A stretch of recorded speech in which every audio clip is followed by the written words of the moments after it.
Good morning to all. ई class में आप सभी का स्वागत है। जैसे कि मैंने कल 11 तारीख को आपको पढ़ाया था, what is a characteristic of an effective teacher. एक प्रभावी शिक्षक का क्या गुण होता है, जिसकी चर्चा हम लोगों ने किया था। और हमने आपको ये भी बताया था कि एक प्रभावी शिक्षक के अनगिनत गुण होते हैं।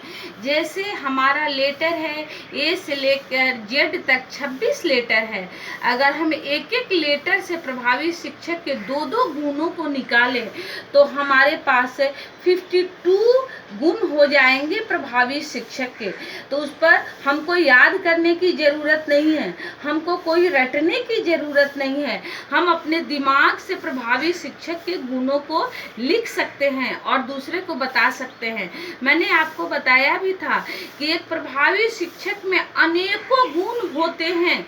वे अपने छात्रों को हर प्रकार निखारते हैं और अपने छात्रों को हर प्रकार से सर्वांगीण विकास करना चाहते हैं।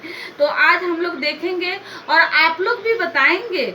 जैसे मैं एक लेटर से 2 प्रभावी शिक्षक का गुण बताऊंगी, तो आप भी एक गुण व्हाट्सएप के जरिए हमको लिख के तुरंत मेरे पीरियड में ही बताएंगे कि प्रभावी शिक्षक का क्या गुण होता है।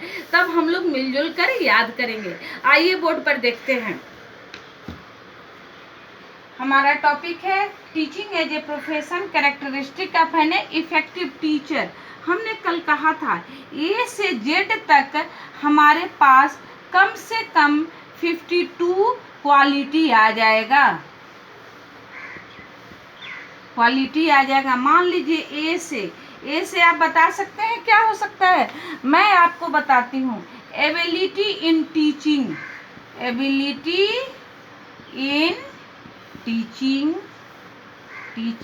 या एबिलिटी इन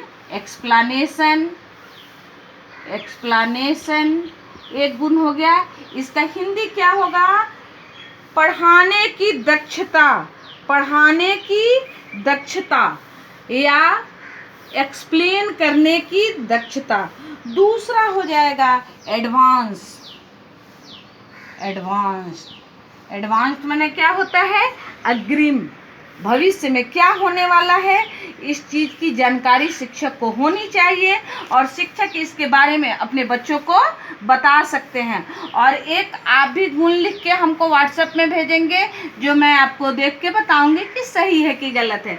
मान लीजिए बी से है।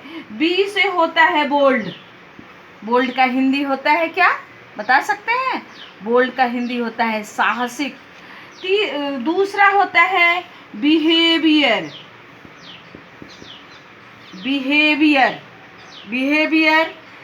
बैलेंस इन नेचर, मतलब अपने नेचर को क्या करना है? संतुलन में रखना है। हिंदी है बैलेंस इन नेचर, अपने नेचर को संतुलन में रखना है।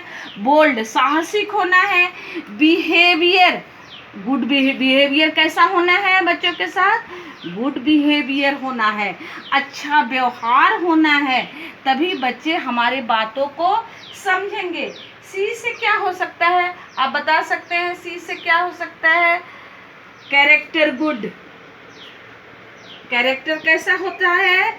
गुड कैरेक्टर होना चाहिए, क्योंकि शिक्षक की बातों से विद्यार्थी ज़्यादा प्रभावित होते हैं। इसलिए शिक्षक का कैरेक्टर हमेशा गुड होना चाहिए। गुड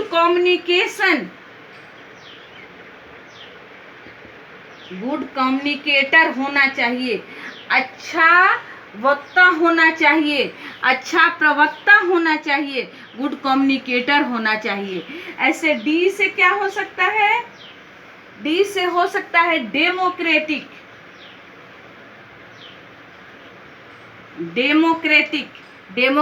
कहाँ? रिजल्ट में बच्चों के साथ हमेशा प्रजातांत्रिक व्यवहार होना चाहिए। इसी तरह होना चाहिए डिसिप्लिन। टीचर अगर डिसिप्लिन में रहे तो विद्यार्थी भी डिसिप्लिन में हो सकता है। टीचर को देखा देखी विद्यार्थी भी डिसिप्लिन कर सकता है। इसी तरह से है ई से है इक्वलिटी among the स्टूडेंट, सारे बच्चों के बीच में क्या होनी चाहिए? इक्वालिटी होनी चाहिए। सारे बच्चों के क्या होनी चाहिए? समानता होनी चाहिए। दूसरा है expert in subject. Expert in subject, अपने सब्जेक्ट में दक्षता प्राप्त करनी चाहिए, अपने सब्जेक्ट में पारंगत होनी चाहिए। इसलिए पारंगत होनी चाहिए कि कोई भी क्वेश्चन, कैसे भी क्वेश्चन पूछा जाए तो शिक्षक उसका बेझिझक जवाब दे दे। अगर शिक्षक अपने सब्जेक्ट में पारंगत होते हैं तो विद्यार्थियों के हर समस्या का समाधान कर सकते हैं। इस तरह से ABCDEFZ तक अगर हम 2-2, 3-3 क्वालिटी देखें एक इफेक्टिव टीचर का, तो हमारे पास कम से कम 50 to 60 क्वालिटीज आ जाएंगे। लेकिन हमें 50 to 60 लिखना नहीं है, हमें कम से कम 20 या 25 क्वालिटी लिखना है और पॉइंट वाइज लिखना है, जिससे हमारा फुल मार्क्स स्कोर हो जाएगा। धन्यवाद। कहाँ करें हम?